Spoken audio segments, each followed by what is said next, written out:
Hello and happy St. Patrick's Day. Welcome to Stormwatch. I'm Tanner Burke, your host, and today we have a great show lined up for all of you. We start off today by getting into the St. Patty's Day spirit with a how-to piece on an easy Irish breakfast, and then how to make a festive batch of Muddy Buddies. Next, we take a look at a student's take on a modern-day leprechaun, and we'll also have Officer Scott Siller to talk about the safety techniques of drinking on St. Patrick's Day. We'll also end with two local music pieces, one with MATC's music program and the other about a local musician and his own recording studio. Now we go to MATC TV production student Steve Moser, and we learn how to make a quick and easy Irish breakfast. Steve. Good morning. With the day being St. Patrick's Day and everybody's Irish blood is flowing, I figured we'd get breakfast started off with an Irish potato fro. Let's get started. Ingredients you'll need are potatoes, peeled and halved, 4 to be exact, 1/4 cup of flour, a pinch of salt, a tablespoon of butter. Utensils you'll need are a potato masher, rolling pin, and a mixing bowl. A spoon and knife will also come in handy later. Now they have all the ingredients. The first step is to take the potatoes and put them into a pot of boiling water.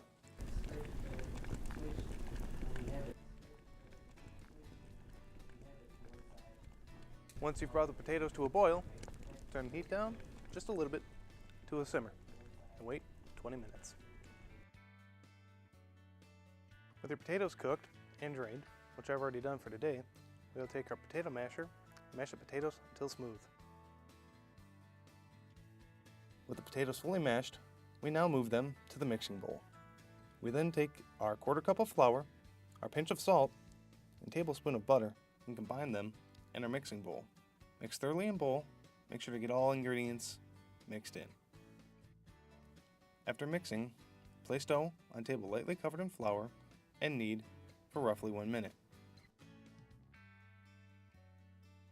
With the flour kneaded, the next step is roll the dough with the rolling pin to size. The final step before placing it into the frying pan is to cut the dough into quarters. From the cutting board to the frying pan. Make sure to flour lightly before placing dough in pan. Cook for 3 minutes on both sides or until evenly browned. When all said and done, remove from frying pan and enjoy. There we go, good. Well, that looked Irish, easy, and delicious. Thank you, Steve. And now we go to Samantha Gritzmacher for another festive treat, Muddy Buddies. Let's see. Sam.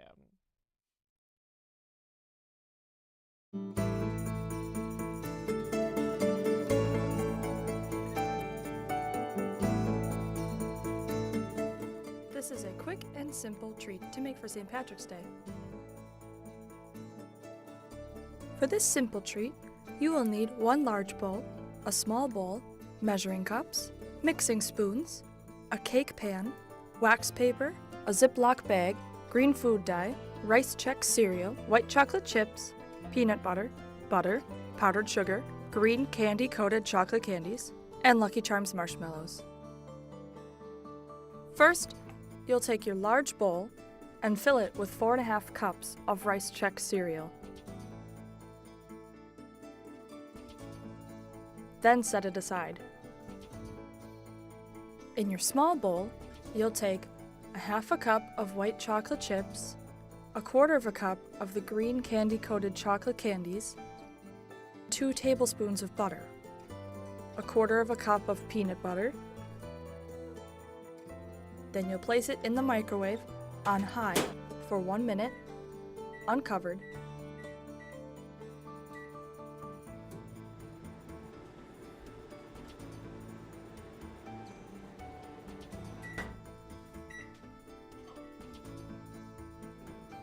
and then stir until melted and smooth. After the contents in the small bowl are nice and smooth, pour the peanut butter mixture over the cereal and stir until evenly coated.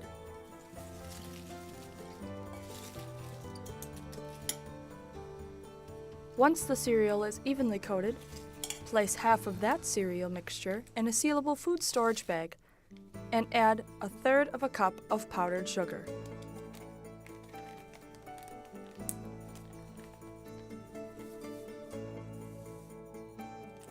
Shake the bag thoroughly until the cereal is coated in powdered sugar. Then spread the cereal out on a cake pan and allow to cool for 15 minutes. While the powdered sugar cereal portion is cooling, stir in the green food coloring into the other half until you achieve a bright green color. Then, spread the cereal out onto another piece of wax paper and allow that to cool for 15 minutes. Once each portion has cooled for at least 15 minutes, pour them both into the large serving bowl and stir in the Lucky Charms marshmallows. Thanks for watching, and have a happy St. Patrick's Day. What a fun and festive treat. Thanks, Sam. It's so simple to make, even. Keeping in the St. Patty's Day spirit, production student Willie Stone shows us his take on what a modern-day leprechaun would be like. I can't wait to see this.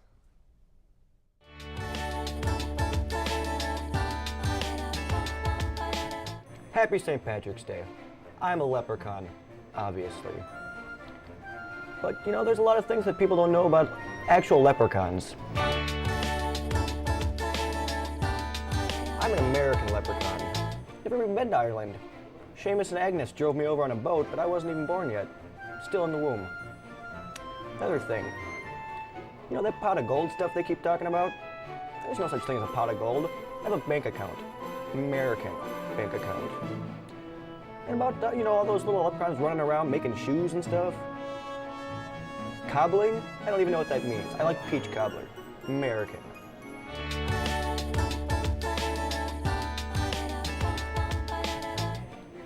See this guy right here? He's obviously a cartoon. Not real. What's with that? Think he's got a pot of gold? I don't have a pot of gold. I don't live under a rainbow. Magically delicious? That's Jameson to me.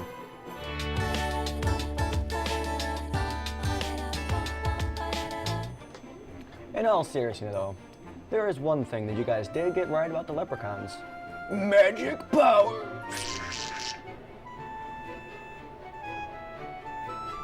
So.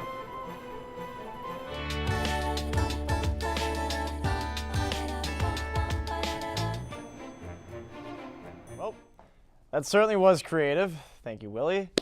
Now on a more serious note, however, drinking is a big part of celebrating St. Patrick's Day in Milwaukee, and it's important to always remember to be safe while doing so.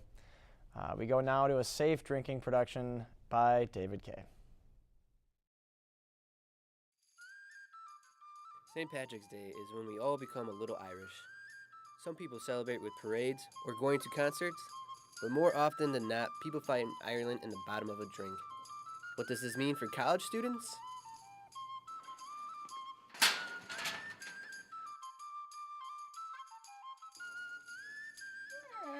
One before class won't hurt.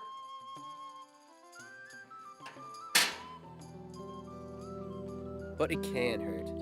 According to the National Highway Traffic Safety Administration, there were 103 crash fatalities nationwide on St. Patrick's Day in 2010. This is why all students should enjoy responsibly. Make sure to hydrate. Don't overindulge. If you do have too many, you can take a cab or use a designated driver.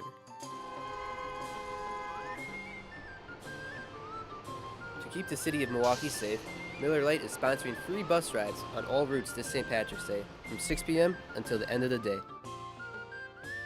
Think ahead, be responsible.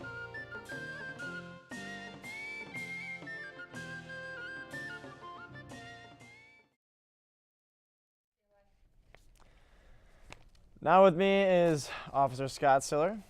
Officer, thank you so much for joining us on our show today. Now, St. Patrick's Day is obviously a big drinking holiday, to say the least. What are some safe drinking tips maybe for some of our Milwaukee colleagues out there celebrating in the slightest bit? Well, first of all, I think before you go out, have a good meal. Absolutely. Very important. A lot of people think that they can just go out and drink and it's going to fill them up. But if you have some food in your stomach, it'll absorb the alcohol, kind of prolong the night a little bit for you.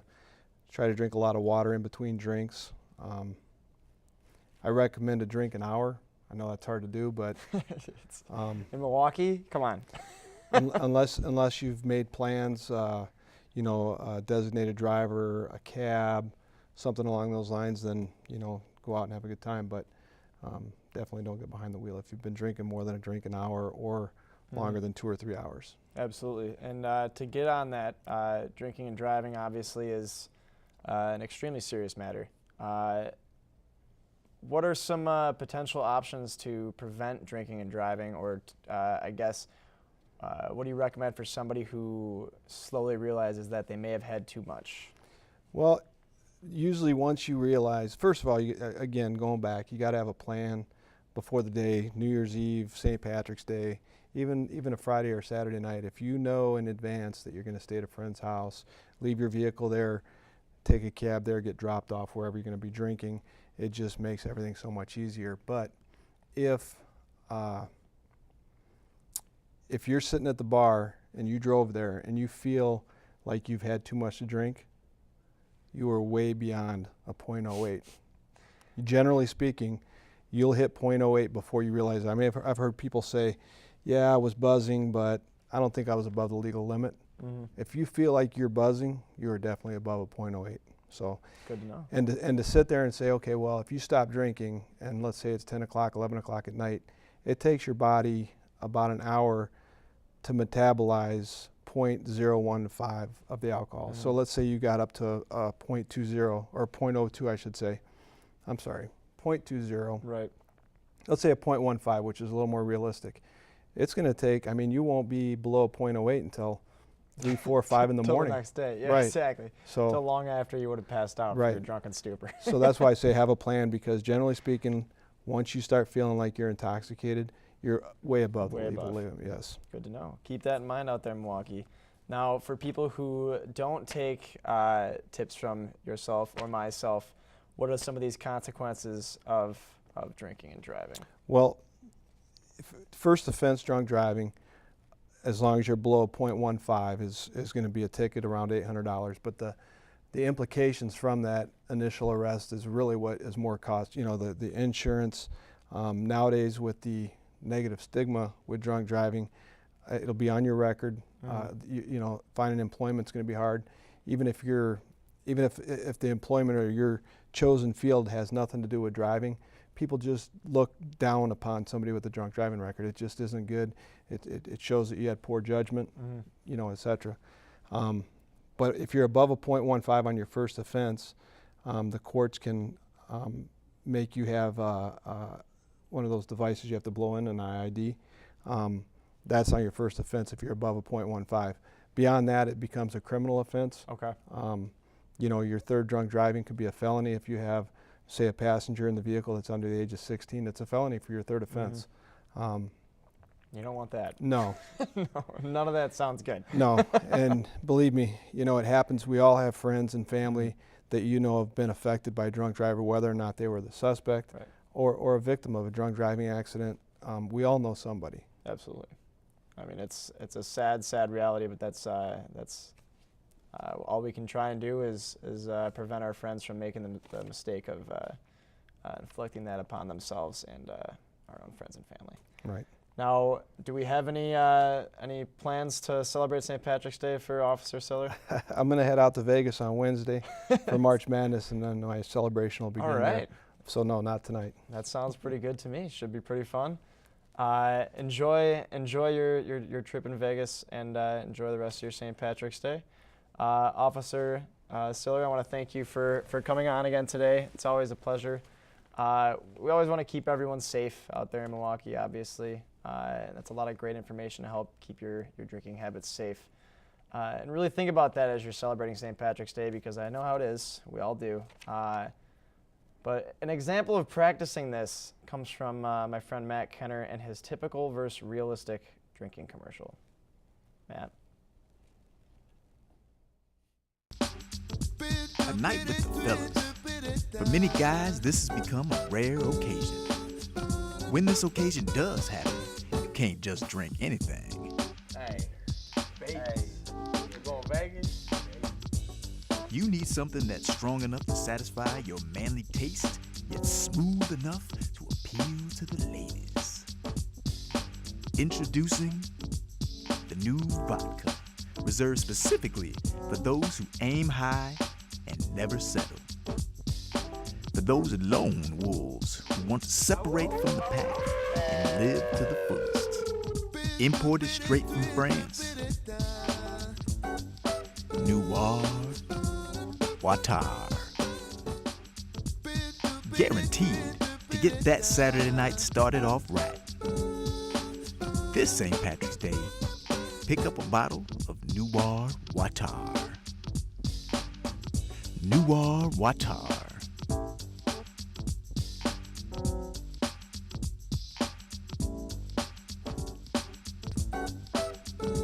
Make love to the night. Nice fantasy. Now this is what really happened. Man, if you drink too much of this, you'll be guaranteed to have what they call liquor goggles.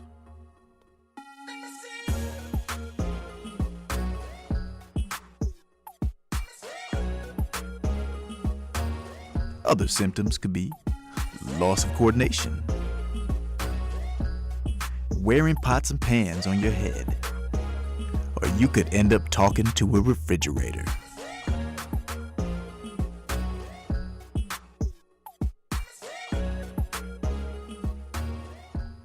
Look at him. It's pathetic, isn't it?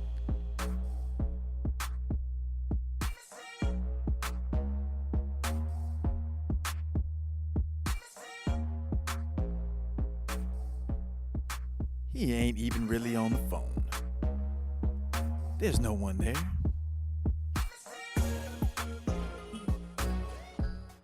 He thinks he's being confronted by his lady. Scary, ain't it? Worst of all, you could find yourself wandering away with a creature like this. Ugh. That ain't no woman. Noir Watar. Overly priced and cheaply made. Noir Watar. Don't take more than one shot, or you'll end up like these guys. Bottled in Mexico, may contain toilet water. Oh man, though drinking can be fun, we all need to practice safe drinking habits, not only for our own safety, clearly for others as well. Speaking of safety, MATC is holding a lockdown drill this week at the Oak Creek campus on Wednesday and downtown this Thursday, the 20th, also at the downtown campus. This coming Friday, the Pi Theta Kappa National Technical Honor Society will be having their induction ceremony. So something going on there as well. All right. Now my friend Steve Luttrell introduces us to musician Anthony Kennedy. Anthony Kennedy. I first got involved in music in elementary school. It was a band class, believe it or not.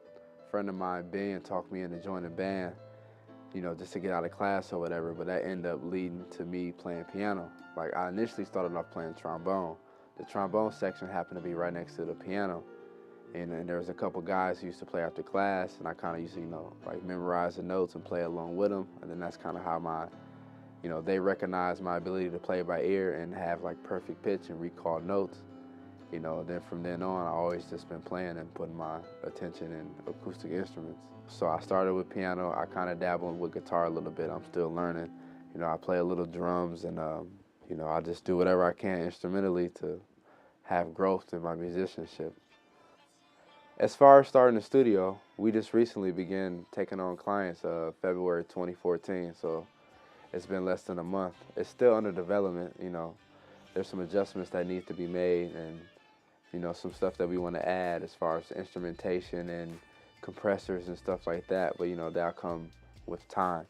As far as equipment, I run a Korg Kronos for my keyboard, and I do a lot of virtual synths that's in the box mixing. You know, Native Instruments, Nexus, Spectrosonic. I play guitar riffs on some of the songs, or we get live bass, or we sample drums, or whatever's necessary to get the song done. I use a MIDI Axiom 61 keyboard. A lot of people use this. This is a common go-to. It's very user-friendly, plug and play, compatible with a lot of software. So that's kind of like my go-to guy for controlling a computer. But I'm not too big on a lot of the external gears with all the extra synths and all the old school sounds, because a lot of the plugins that are 2014 ready can really simulate or emulate the old sounds of the old gear. So a lot of those big studios with all the extra gear, like a lot of that stuff has become unnecessary. You can get that sound in the box or something close to it. Let them argue it, not me. As far as recording goes, I use Logic Pro, Pro Tools as well. But I switch between the two depending on the client. If they have a personal preference for Pro Tools, I can go that route, or if you like using Logic, or, you know, whatever the case may be. I also use Reason, Fruity Loops, FL Studio, I'm pretty familiar with that. Nuendo. There's pretty much all of the virtual softwares that are DAWs, or digital audio workstations, for recording, producing, mixing, mastering. You know, they all have their qualities and pros and cons, and tons of plugins that I have to use depending on what needs to be done. I always had a thing for music, and going to MATC would give me a chance to get certified, and it'll fill in all of the gaps that I didn't quite catch on the way, because I've always been interning at different studios and learning the tricks of the trades here and there, but I've never been exactly formally educated from the whole curriculum from the bottom up.